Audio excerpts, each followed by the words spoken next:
भारत के 64 साल पुराने इनकम टैक्स कानून का दी एंड होने वाला है।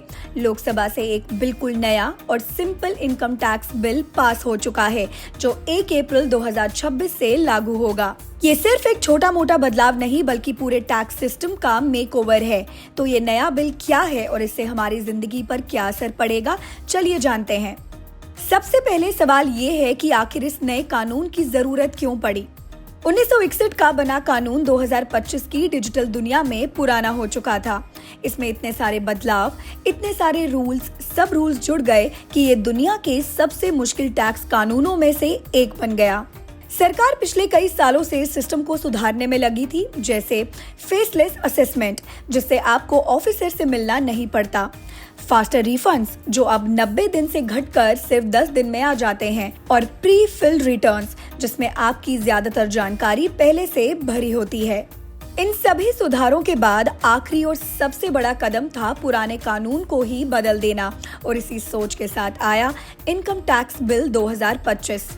तो चलिए अब जानते हैं इस नए बिल के वो 10 सबसे बड़े बदलाव कौन से हैं जो सीधे आप पर असर डालेंगे। पहला और सबसे बड़ा बदलाव आम टैक्स पेयर के लिए। ये सबसे बड़ी राहत है।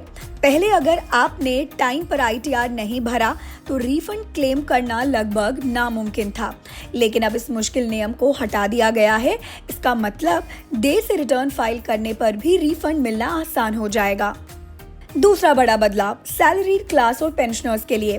रिटायरमेंट पर मिलने वाली ग्रेच्युटी और कम्यूटेड पेंशन पर टैक्स छूट के नियम अब और भी साफ कर दिए गए हैं। इसमें कोई कंफ्यूजन नहीं रहेगा और ये फायदा फैमिली को मिलने वाले पैसों पर भी लागू होगा। तीसरा बदलाव TDS की टेंशन कम। TDS स्टेटमेंट में गलती सुधारने का समय 6 साल से घटाकर अब सिर्फ 2 साल कर दिया गया है। इससे TDS मिसमैच वाली दिक्कतें बहुत कम हो जाएंगी और आपका पैसा अटकेगा नहीं। चौथा बदलाव बड़े प्रोफेशनल्स के लिए।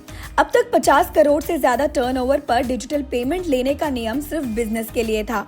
अब इसमें प्रोफेशन शब्द भी जोड़ दिया गया है, मतलब बड़े डॉक्टर्स, वकील और CA को भी अब ये नियम मानना होगा।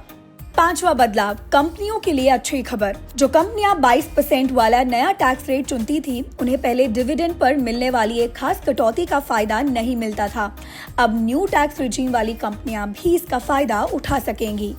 छठा बदलाव LLP को मिली छूट। अब अगर किसी LLP को सिर्फ कैपिटल गेन से इनकम हुई है और उसने कोई दूसरा डिडक्शन क्लेम नहीं किया है तो उसे ऑल्टरनेट मिनिमम टैक्स यानी AMT नहीं देना होगा। सातवां बदलाव नॉन प्रॉफिट और ट्रस्ट के लिए। ट्रस्ट के लिए कई बड़े बदलाव हुए हैं। पहला, कैपिटल गेन को दोबारा इन्वेस्ट करना अब इनकम का इस्तेमाल माना जाएगा।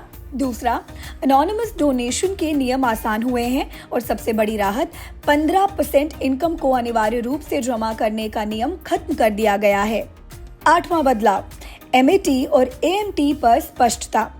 कंपनियों पर लगने वाले MAT और LLPs पर लगने वाले AMT के नियमों को अब अलग अलग सेक्शन में बांट दिया गया है ताकि सारा कंफ्यूजन खत्म हो जाए। नौवां बदलाव घाटे को लेकर। बिजनेस में हुए घाटे को अगले सालों में एडजस्ट करने के नियमों को और भी सरल भाषा में लिखा गया है ताकि इन्हें समझना आसान हो जाए। और 10वां बदलाव सभी सुधार एक जगह। पिछले कुछ समय में फाइनेंस एक्ट और दूसरे कानूनों के जरिए जो भी टैक्स सुधार हुए थे, उन सभी को अब इस एक नए बिल का परमानेंट पार्ट बना लिया गया है। तो कुल मिलाकर ये सिर्फ एक कानून नहीं बल्कि टैक्स सिस्टम का एक नया डिजिटल और सरल युग है। 1 अप्रैल 2026 से जब ये लागू होगा तो टैक्स भरना, रिफंड पाना और असेसमेंट करवाना सब कुछ पहले से ज्यादा तेज, ट्रांसपेरेंट और आसान हो जाएगा। ये बदलाव आम टैक्स पेयर से लेकर बड़े कारोबारी तक सभी के लिए एक बड़ा और पॉजिटिव चेंज है। आपको इस नए इनकम टैक्स बिल में सबसे अच्छा बदलाव कौन सा लगा, हमें नीचे कमेंट्स में जरूर बताएं।